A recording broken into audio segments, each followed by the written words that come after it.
से बोलिए जय माता दी। भक्तों, आज के इस वीडियो में श्रवण करेंगे श्रावण मंगलवार मंगला गौरी माता की व्रत कथा और मंगल देव की व्रत कथा। तो आइए पहले सुनते हैं मंगला गौरी माता की व्रत कथा। इस व्रत के करने से वैधव का नाश होता है। विवाहोत्तर 5 वर्ष तक इस व्रत को करना चाहिए। इस व्रत का नाम मंगला गौरी व्रत है। यह व्रत ताप का नाश करने वाला है। विवाह के पश्चात पहले मंगलवार के दिन इस व्रत को आरंभ करना चाहिए। पुष्प मंडप का निर्माण करके उसे कदली स्तंभों से सुशोभित करना चाहिए। उसे अनेक प्रकार के सुंदर वस्त्रों तथा फलों से सजाना चाहिए। मंडप में देवी की सोने की प्रतिमा बनवाकर स्थापित करनी चाहिए। यदि सोने की प्रतिमा बनवाने की शक्ति न रखता हो तो अपनी शक्ति के अनुसार किसी अन्य धातु की प्रतिमा बनवाकर स्थापित करनी चाहिए। इसके बाद उस प्रतिमा का अर्चन करना चाहिए। उस मंगला गौरी की प्रतिमा का 16 उपचारों तथा 16 ध्रुव दलों से और 16 चिरचिरा दलों से 16 चावल तथा 16 चने की दाल के दानों से अर्चन करना चाहिए। 16 बत्तियों का एक दीपक होना चाहिए अथवा 16 दीप जलाकर भक्ति द्वारा दही तथा चावलों का नैवेद्य समर्पण करना चाहिए। देवी की मूर्ति के पास सील लोढ़ा रखना चाहिए। इस तरह 5 वर्ष तक व्रत करना चाहिए। फिर उद्यापन करके माता को बायना देनी चाहिए। अब बायना के संबंध में सुनो। मंगला गौरी की एक पल सोने की प्रतिमा बनवानी चाहिए या आधे पल या आधे से आधे पल की प्रतिमा बनवानी चाहिए। अपनी शक्ति के अनुसार सोने अथवा चांदी के घरों को चावलों से भरना चाहिए। उस घड़े के ऊपर पहनने के कपड़े या चोली रखनी चाहिए। उसके ऊपर मंगला गौरी की प्रतिमा रखनी चाहिए। देवी के नजदीक, जैसे कि मैं ऊपर भी कह आया हूँ, सील लोढ़ा रखना चाहिए। यह सील लोढ़ा चांदी का होना चाहिए। इस प्रकार माता के लिए बायना देना चाहिए। फिर 16 सुहागन ब्राह्मणियों को भोजन करवाए। हे सनत कुमार, इस प्रकार व्रत करने से 7 जन्म तक अटल सौभाग्य तथा पुत्र पौत्र एवं संपत्ति आदि सब अपने आप प्राप्त हो जाया करते हैं। सनत कुमार ने भगवान श्री सदाशिव से पूछा, प्रभु, इस व्रत को पहल किसने किया था और उसके करने से किस फल की प्राप्ति हुई थी? कृपा करके आप मुझे इस व्रत के संबंध में इस प्रकार बतलाए जिससे इस व्रत में मेरी श्रद्धा हो जाए। भगवान श्री सदाशिव जी ने कहा, हे सनत कुमार, प्राचीन काल में कुरु देश में श्रुति कीर्ति नामक एक राजा शास्त्र ज्ञाता, कीर्तिमान तथा शत्रु रहित था। वह 64 कलाओं को जानने वाला तथा धनुर्विद्या में निपुण था। उसके यहाँ संसार की किसी वस्तु की कमी न थी। कमी थी तो केवल एक संतान की। संतान प्राप्ति के लिए वह दिन रात यत्न करता था। उसने संतान के लिए देवी की आराधना भी की। एक दिन देवी ने उसकी आराधना से प्रसन्न होकर उससे साक्षात दर्शन दिए और कहा, हे श्रुतकीर्ति, वर मांगो। राजा श्रुतकीर्ति ने कहा, माँ, यदि आप मुझ पर प्रसन्न है तो मुझे एक पुत्र दे। आपकी कृपा से मेरे यहाँ धन्य धान्य आदि किसी चीज की कमी नहीं। बस एक पुत्र का सुख छोड़कर मेरे यहाँ सब आनंद है। राजा के वचन सुनकर देवी मुस्कुराई। उसने कहा, राजन, तुमने एक दुर्लभ वस्तु की याचना की है, फिर भी तुमको पुत्र अवश्य दूंगी, लेकिन तुम मेरी बात को ध्यान देकर सुनो। तुम्हारे यहाँ जो पुत्र होगा वह अत्यंत गुणवान भी होगा, किंतु वह 16 वर्ष से अधिक नहीं जिएगा।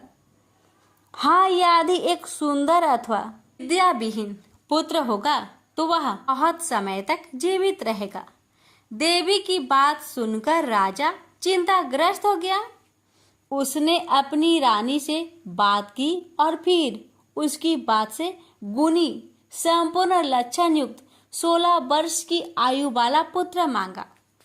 देवी ने कहा, राजा, मेरे मंदिर के मुख्य द्वार पर आम का पेड़ है। मेरी आज्ञा है कि तुम उस पेड़ से एक आम तोड़कर अपनी रानी को खाने के लिए दो। उसको खाने से रानी को अश्वमेव गर्भ रहेगा। राजा ने प्रसन्न होकर देवी के मंदिर के मुख्य द्वार पर जो आम का पेड़ था वहां से एक आम तोड़कर अपनी पत्नी को खाने के लिए दिया। रानी ने देवी के आदेश अनुसार फल खाया और 10 मास के पश्चात उसके यहाँ देवपुत्र तुल्य पुत्र पैदा हुआ। हर्ष शोक से संपन्न राजा ने राजकुमार का जात कर्म आदि संस्कार करवाया और भगवान सदा शिव का ध्यान धरकर उसका नाम चिरायु रखा। लड़का अपने माता पिता की देख रेख में चांद की तरह बढ़ने लगा। दिन बीतते गए और उसका 16वां वर्ष आरंभ हो गया। राजा रानी दोनों को चिंता सताने लगी। राजा ने सोचा, मैंने यह पुत्र बड़े कष्ट से प्राप्त किया है। अपनी आंखों में से इसकी मृत्यु कैसे देख सकूंगा। यह विचार करके उसने राजकुमार को उसके मामा के साथ काशी भेज दिया। जाने के समय रानी ने अपने भाई से कहा, तुम कार्पटिक भेष धारण करके राजकुमार को काशी ले जाओ। मैंने इसके जन्म से पूर्व भगवान श्री सदाशिव से प्रार्थना की थी, हे प्रभु, पुत्र प्राप्ति पर मैं उसे जगतपति की यात्रा के लिए भेजूंगी। तुम इसको इस समय काशी ले जाओ कि देह प्राण की रक्षा करना। रानी का भाई अपनी बहन की बात सुनकर भांजे को साथ लेकर काशी चला गया। कई दिन की यात्रा के पश्चात वह आनंद नगर पहुंचा। वहां पर बीरसेन नामक राजा राज्य करता था, जो शास्त्र ज्ञाता, कृतिमान तथा शत्रु रहित था। उस राजा की कन्या मंगल गौरी अपने रूप लावण्य के कारण चहु और प्रसिद्ध थी। मानो वह राजकुमारी आकाश की चांद की तुलना में धरती का चांद थी। इस समय राजकुमार चिरायु तथा उसका मामा आनंद नगर में शहर से बाहर के शाही बगीचे में पहुंचे। उस समय राजकुमारी मंगल गौरी अपनी सखी सहेलियों के साथ खेल रही थी। राजकुमार चिरायु तथा उसका मामा खेलती हुई लड़कियों को देखने लगे। खेलती हुई लड़कियों में से एक ने क्रोध में भरकर राजकुमार को रंडा कहा। उस बालिका को क्रोधित और दुर्वचन कहते देखकर राजकुमारी ने उस बालिका से कहा, हे सखी, तुम दुर्वचन क्यों कहती हो? मेरे संग अयोग्य वाणी बोलने वाली कोई भी स्त्री नहीं है। देखो, मंगला गौरी के प्रसाद एवं मंगला गौरी व्रत के प्रभाव से मेरे हाथ से जिसके माथे पर चावल गिर जाए, उसके साथ मेरा विवाह हो जाने पर यदि वह थोड़ी आयु वाला है तो भी चिरायु हो जाएगा।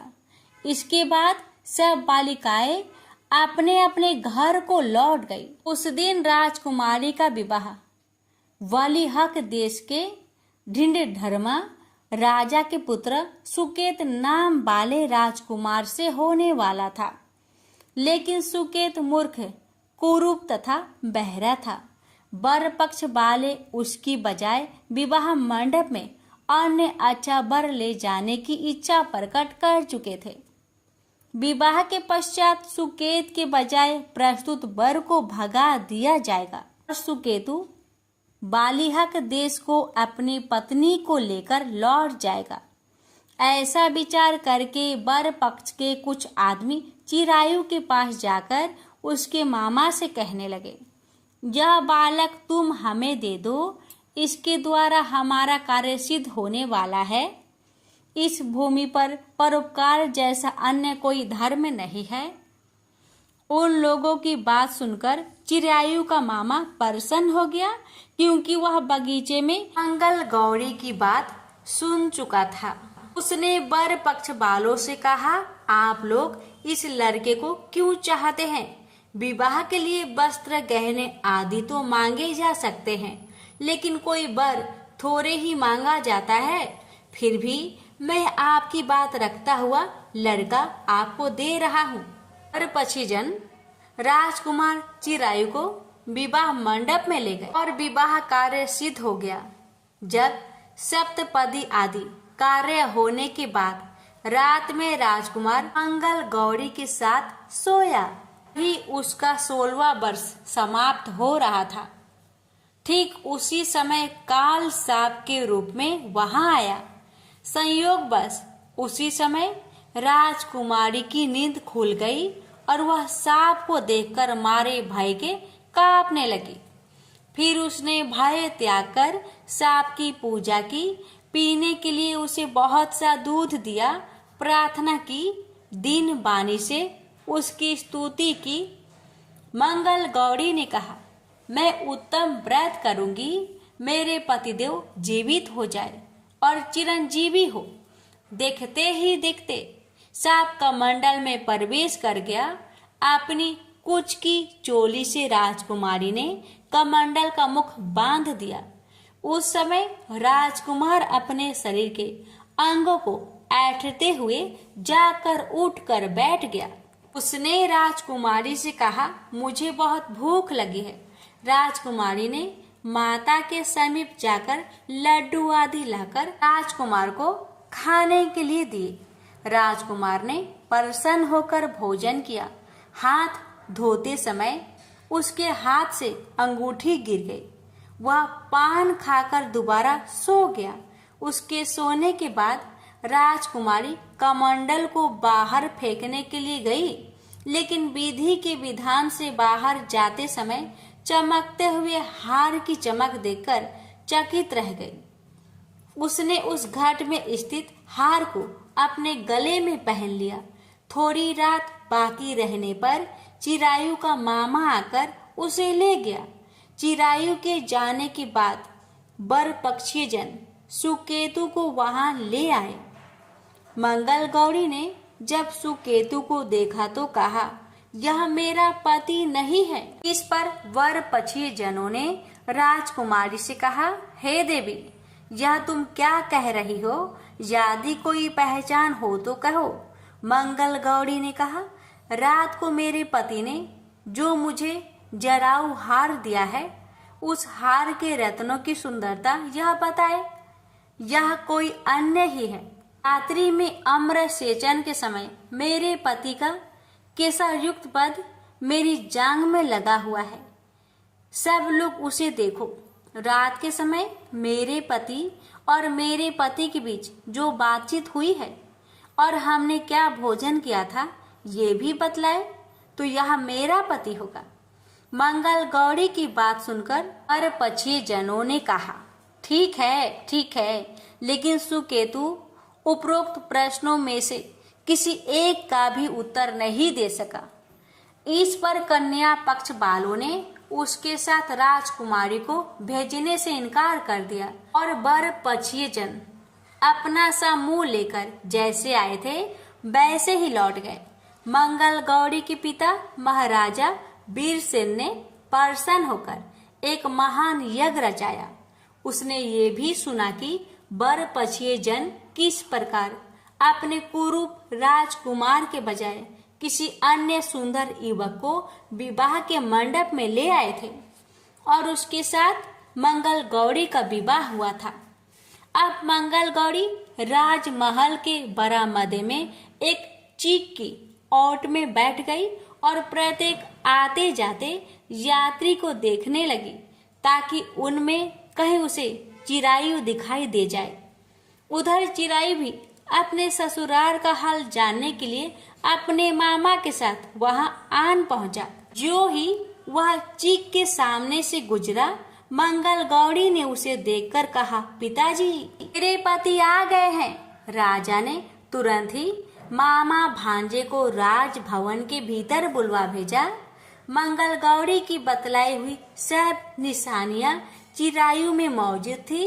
राजा ने वस्त्र भरण, अश्व, गज, रथ तथा अन्य बहुत सी चीजें के साथ मंगल गौरी चिरायु के साथ कर दी। उसके बाद चिरायु राजा बीरसेन से विदा होकर अपनी पत्नी एवं मामा के साथ कुल नंदन सेना सहित अपने नगर को गया। जब उसके माता पिता ने लोगों के मुख से उसकी आपसी के संबंध में सुना तो उन्हें इस बात का विश्वास नहीं हुआ। वह सोचने लगे कि भाग्य के विपरीत कैसे हो सकता है। वह अभी यह सोच ही रहे थे कि राजकुमार चिरायु ने माता और पिता के चरणों में प्रणाम किया। माता ने उसका सिर सूंघा और उसके आनंद का कोई पारावर न रहा। फिर उसने पुत्र वधू को अपनी गोदी में बैठाकर उससे सारा हालचाल पूछा। भगवान शंकर बोले, हे महान मुने, मंगल गौरी ने उसको व्रत महात्म्य तथा पिछला समस्त घटनाक्रम बतलाया। हे सनत कुमार, मंगल गौरी के कारण ही तभी से यह व्रत मंगल गौरी के नाम से प्रसिद्ध हुआ।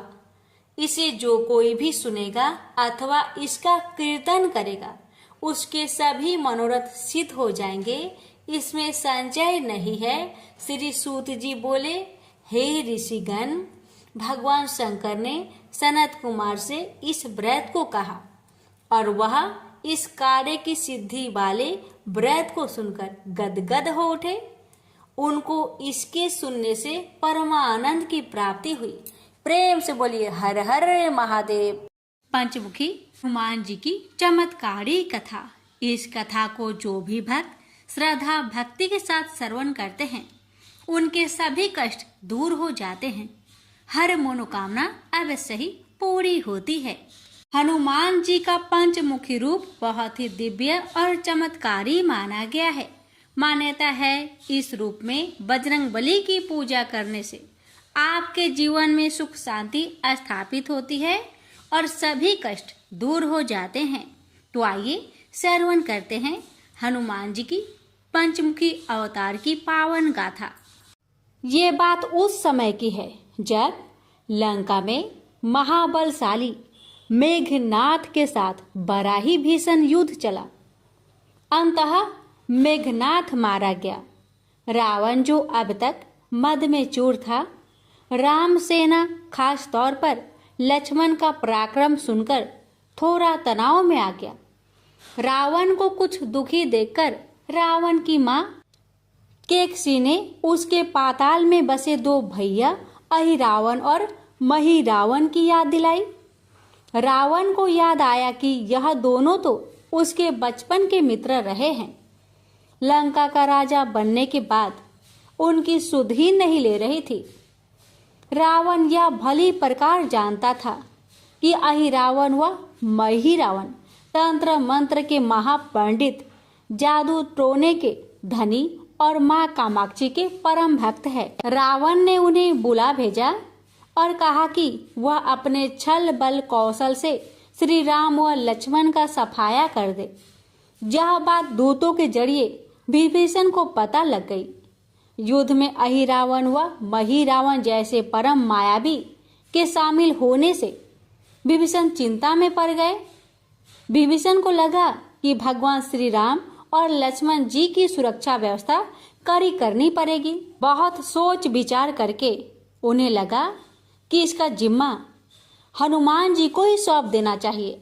राम लक्ष्मण जी का कुटिया लंका में सुबेल पर्वत पर बना हुआ था। हनुमान जी ने भगवान श्री राम की कुटिया के चारों ओर एक सुरक्षा का कवच खींच दिया था।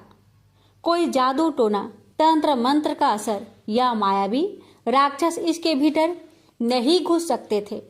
अहिरावण और महिरावण श्री राम और लक्ष्मण जी को मारने उनकी कुटिया तक पहुंचे, पर इस सुरक्षा घेरे के आगे उनकी एक ना चली, वह असफल रहे। ऐसे में उन्होंने एक चाल चली। अहिरावण विभीषण का रूप धर के कुटिया में घुस गया। राम और लक्ष्मण पत्थर के सपाट शिलाओं पर गहरी नींद से सो रहे थे। दोनों राक्षस ने बिना आहट के दोनों भाई भगवान राम और लक्ष्मण जी को उठा लिया और अपने निवास पाताल की ओर लेकर चल दिए। विभीषण लगातार सतर्क थे। उन्हें कुछ देर में ही पता चल गया कि कोई अनहोनी घट चुकी है। विभीषण को अहिरावण पर शक था। उन्हें राम लक्ष्मण की जान की चिंता बहुत सताने लगी। विभीषण ने हनुमान जी को महिरावण के बारे में बताते हुए कहा कि वे उसका पीछा करें।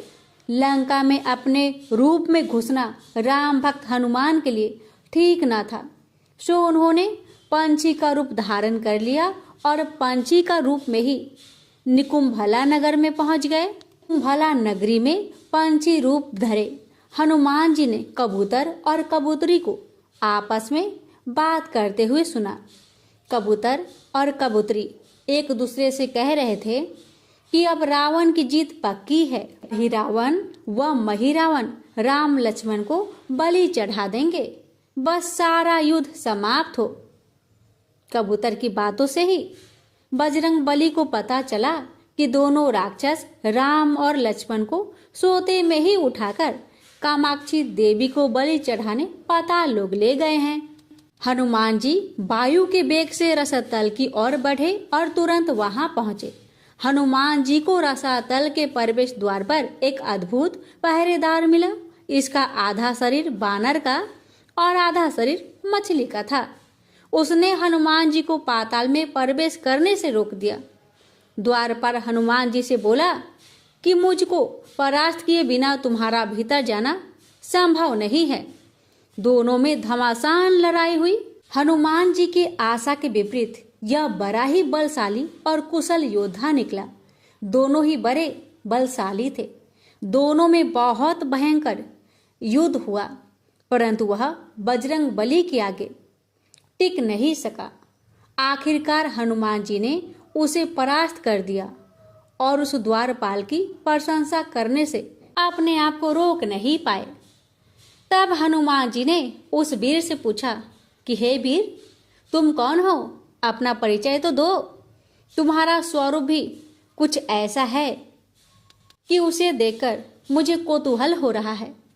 उस वीर ने उत्तर दिया, मैं हनुमान का पुत्र हूँ और एक मछली से पैदा हुआ हूँ। मेरा नाम है मकरध्वज। हनुमान जी ने यह सुना तो बड़े ही आश्चर्य में पड़ गए। वह वीर की बात सुनने लगे। मकरध्वज ने कहा, लंका दहन के बाद हनुमान जी समुद्र में अपनी अग्नि शांत करने के लिए पहुंचे। उस समय उनके शरीर से गिरते पसीने में से एक बूंद मेरी माँ के मुख में चला गया और उसी से मेरी माँ गर्भवती हो गई। उसी से मेरा जन्म हुआ है। हनुमान जी ने जब यह सुना तो मकरध्वज को बताया कि वह कोई और नहीं, स्वयं हनुमान है।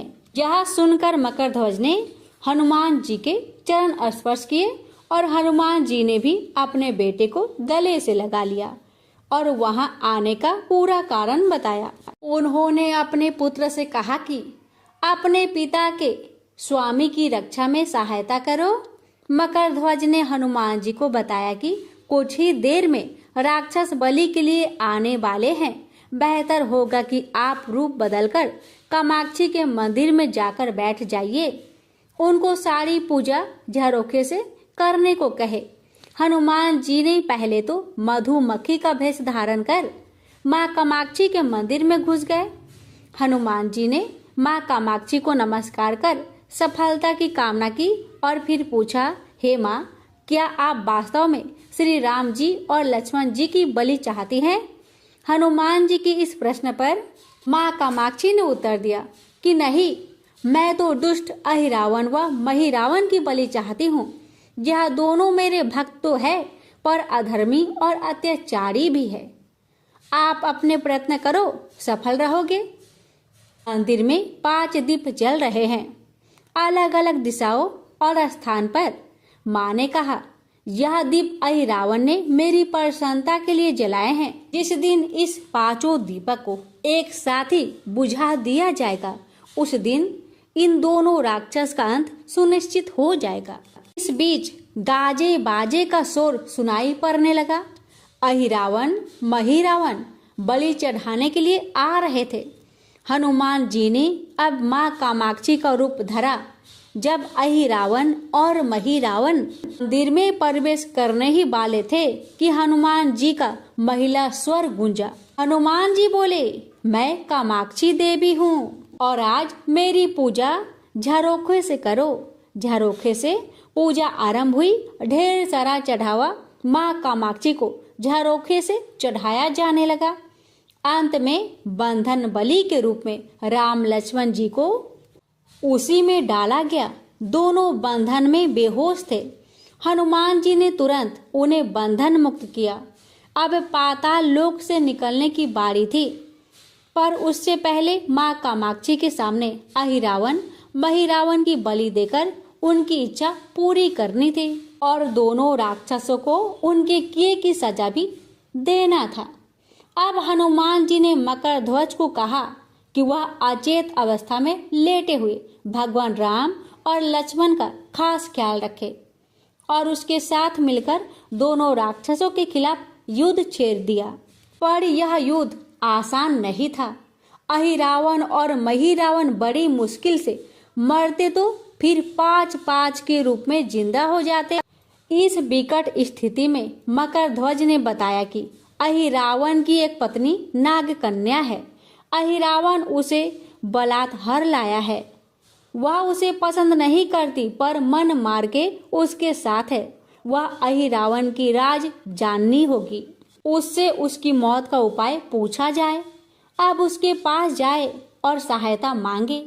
मकर ध्वज ने राक्षसों को युद्ध में उलझाए रखा और उधर हनुमान अहिरावण की पत्नी के पास पहुंच गए। अहिरावण की पत्नी नागकन्या से उन्होंने कहा कि यदि तुम अहिरावण के मृत्यु का भेद बता दो तो हम उसे मारकर तुम्हें उसके चंगुल से मुक्ति करा देंगे। अहिरावण की पत्नी ने कहा, मेरा नाम चित्रसेना है। मैं भगवान विष्णु की परम भक्त हूँ। मेरे रूप पर अहिरावण मर मिटा और मेरा अपहरण कर यहाँ कैद किया हुआ है, पर मैं उसे नहीं चाहती। लेकिन मैं अहिरावण का भेद तभी बताऊंगी जब मेरी इच्छा पूरी हो जाएगी। हनुमान जी ने अहिरावण की पत्नी नागकन्या चित्रसेना से पूछा कि आप अहिरावण की मृत्यु का रहस्य बताने के बदले क्या चाहती हैं? आप मुझसे अपनी शर्त बताए, मैं उसे जरूर मानूंगा, जरूर पूरा करूंगा। चित्रसेना ने कहा, दुर्भाग्य से अहिरावण जैसा असुर मुझे हर लाया। इससे मेरा जीवन खराब हो गया। मैं अपने दुर्भाग्य को सौभाग्य में बदलना चाहती हूँ। आप अगर मेरा विवाह श्री राम से कराने का वचन दे तो मैं अहिरावण के वध का रहस्य आपको जरूर बताऊंगी। अब तो हनुमान जी सोच में पड़ गए। भगवान श्री राम तो एक पत्नी निष्ठ है। अपनी धर्म पत्नी देवी सीता को मुक्त कराने के लिए असुरों से युद्ध कर रहे हैं।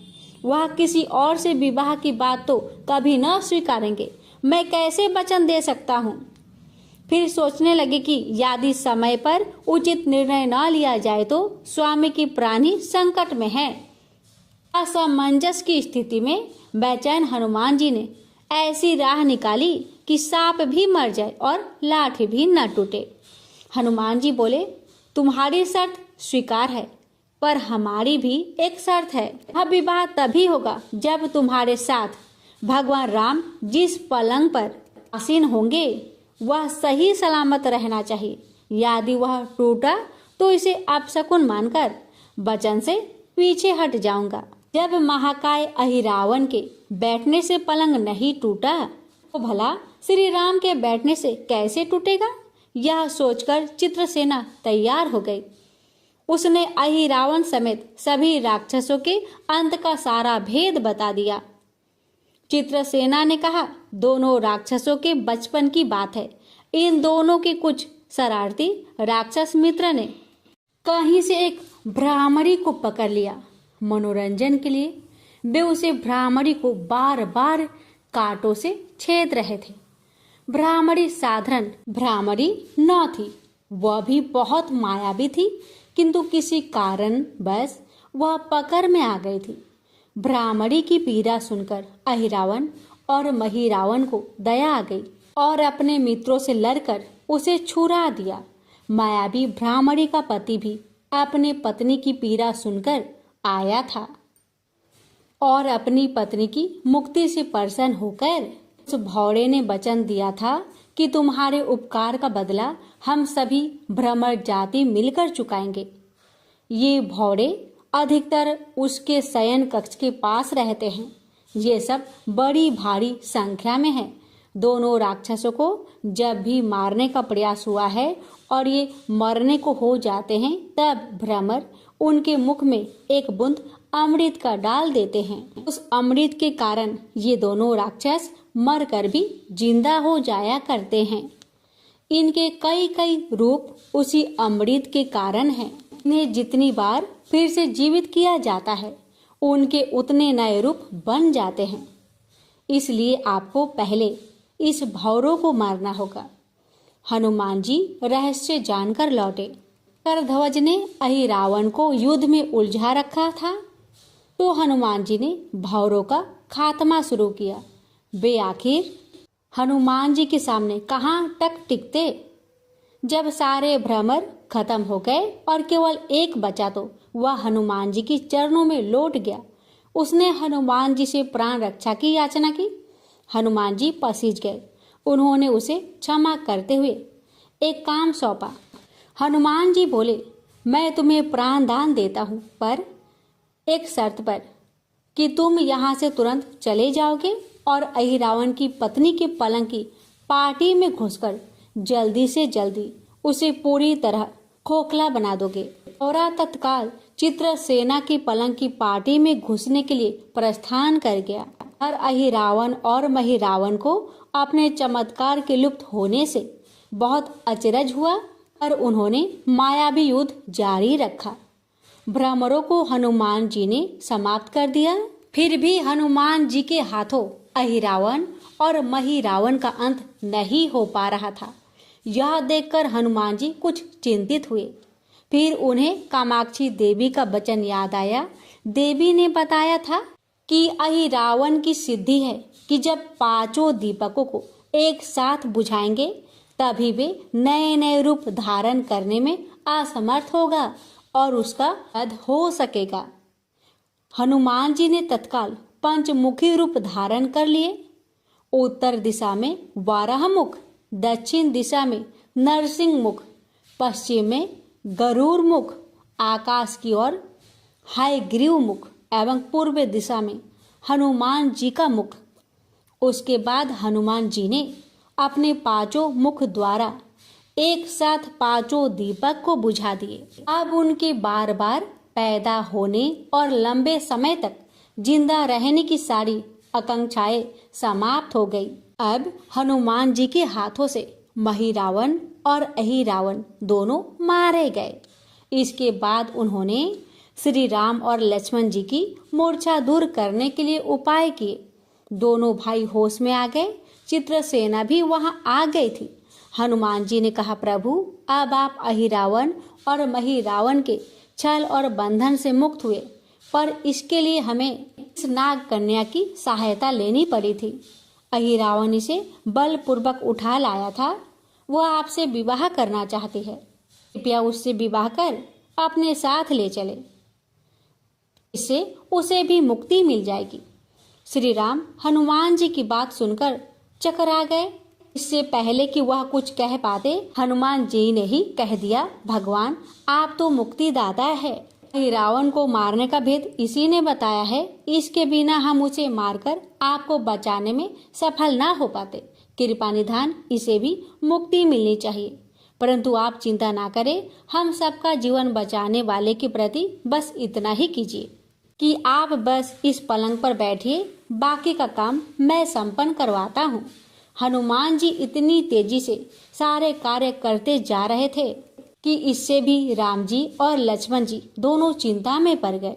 वह कोई कदम उठाते कि तब तक हनुमान जी ने भगवान राम की बाह पकड़ ली। हनुमान जी ने भावावेश में प्रभु श्री राम की बाह पकड़कर चित्रसेना के उस सजे धजे विशाल पलंग पर बिठा दिया। भगवान राम कुछ समझ पाते कि तभी पलंग की खोखली पाटी चरचरा कर टूट गई। पलंग धराशायी हो गई। चित्रसेना भी जमीन पर आ गिरी। हनुमान जी हंस पड़े और फिर चित्रसेना से बोले, अब तुम्हारी शर्त तो पूरी हुई नहीं, इसलिए यह विवाह नहीं हो सकता। तुम मुक्त हो और हम तुम्हें तुम्हारे लोग भेजने का प्रबंध करते हैं। अब तो चित्रसेना समझ गई कि उसके साथ छल हुआ है। उसने कहा कि उसके साथ छल हुआ है। मर्यादा पुरुषोत्तम के सेवक उनके सामने किसी के साथ छल करे, ये तो बहुत ही अनुचित है। मैं हनुमान को श्राप दूंगी। चित्रसेना ने हनुमान जी को श्राप देने ही जा रही थी। श्री राम का सम्मोहन भंग हुआ। वह इस पूरे नाटक को समझ गए। उन्होंने चित्रसेना को समझाया, मैंने एक पत्नी धर्म से बंधे होने का संकल्प लिया है, इसलिए हनुमान जी को यह करना पड़ा। उन्हें क्षमा कर दो। क्रोधित चित्रसेना तो उनसे विवाह करने की जिद पकड़ी बैठी थी। श्री राम ने कहा, मैं जब द्वारपर में श्री कृष्ण अवतार लूंगा तब तुम्हें सत्यभामा के रूप में अपनी पटरानी बनाऊंगा। इससे वह मान गई। हनुमान जी ने चित्रसेना को उसके पिता के पास पहुंचा दिया। चित्रसेना को प्रभु ने अगले जन्म में पत्नी बनाने का वरदान दिया था। भगवान विष्णु की पत्नी बनने की चाह में उसने स्वयं को अग्नि में भस्म कर लिया। श्री राम और लक्ष्मण मकरध्वज और हनुमान जी सहित वापस लंका में सुबेल पर्वत पर लौट आए। प्यारे भक्तों, ये थी पंचमुखी हनुमान जी की पावन कथा। इस कथा के श्रवण मात्रा से ही हर मनोकामना अवश्य पूरी हो जाती है। अब सुनिए भगवान राम की महिमा की कथा।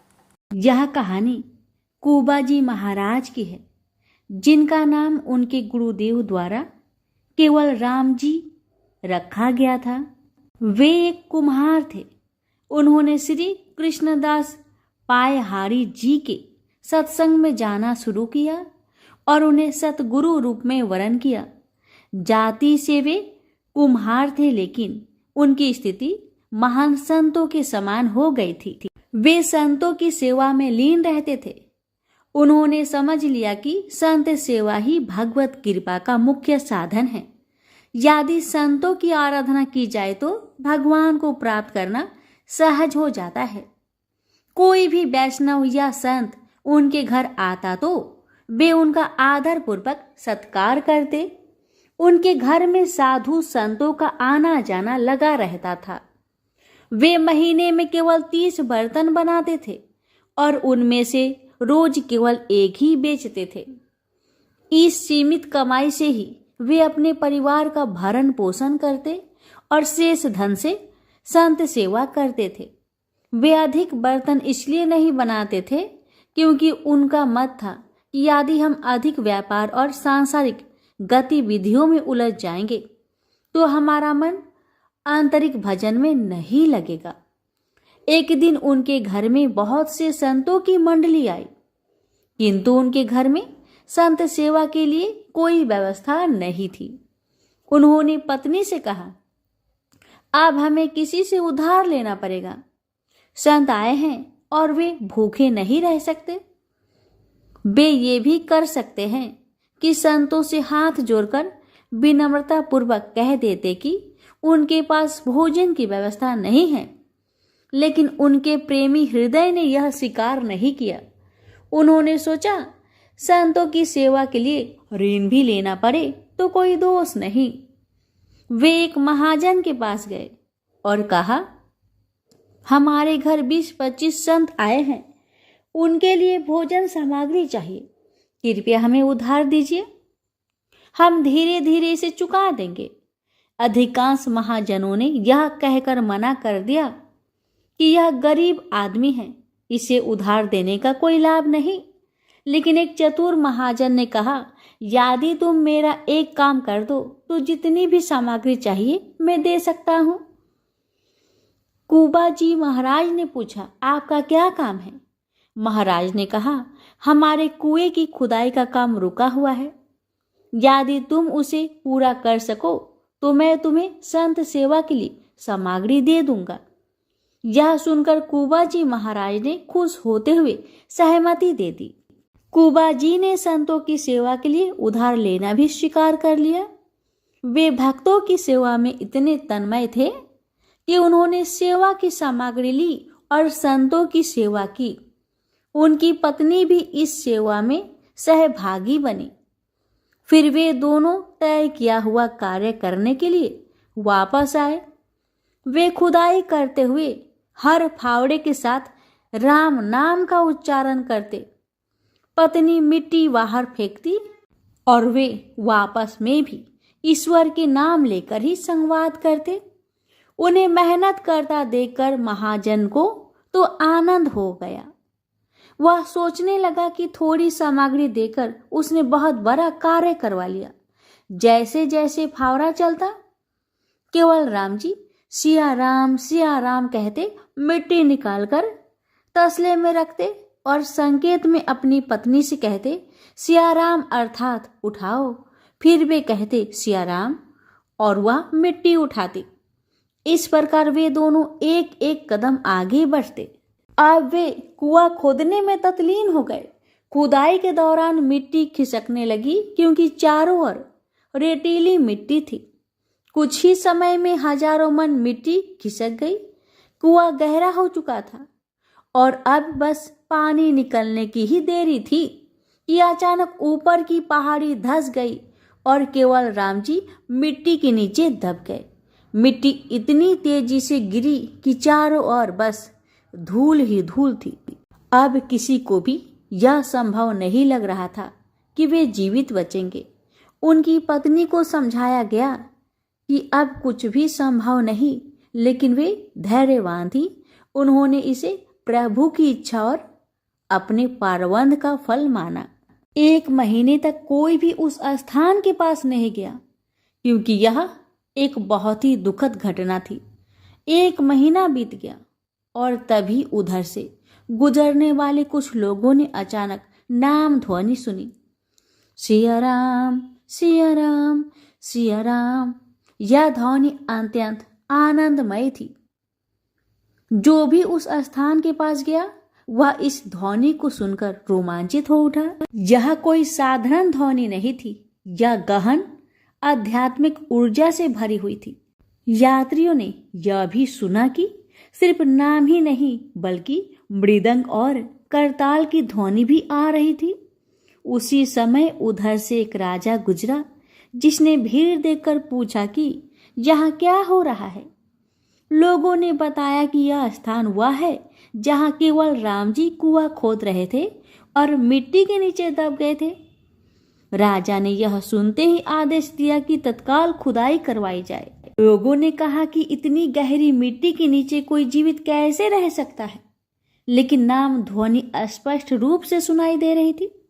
जब मिट्टी हटानी शुरू की गई तो एक गुफा जैसी संरचना दिखाई दी।